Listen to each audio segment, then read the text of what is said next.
Funeral Home now started as a mercantile store or general store owned by my great uncle. They also sold caskets out of this mercantile as well as furniture.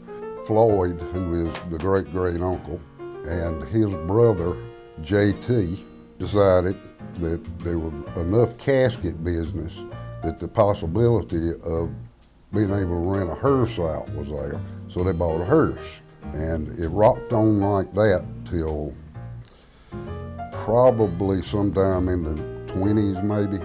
Then went to a furniture store who ended up in the hands of my granddaddy Charlie, his brother Walter, and another of their brothers, Lewis. It wasn't quite a funeral home at that point, but they had the caskets and so forth segregated out from the furniture. And they also offered embalming and directing of the funerals. It just evolved. I mean, it went from a side issue with a general merchandise store to on up until probably the 40s.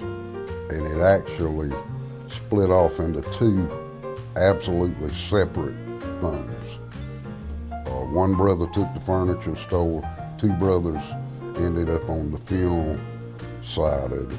My great-grandfather JT kept journals, and just picking up what he had to say, the families would actually come and buy a casket and take it away with them. The embalmer, say from FM Cox, would actually go out to the home, because that's where, people died at home. They didn't die in a hospital or whatever very often, I wouldn't think.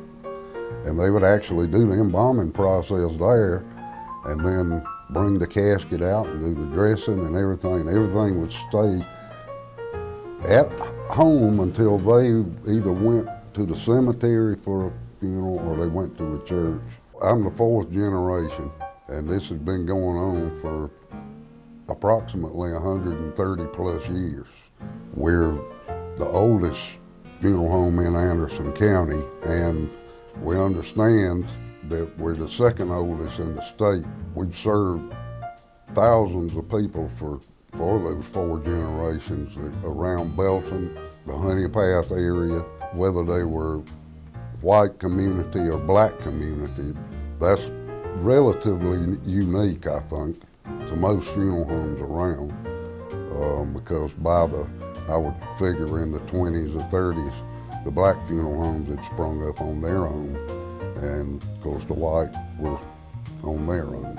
But we've served a whole lot of people in those 135 years.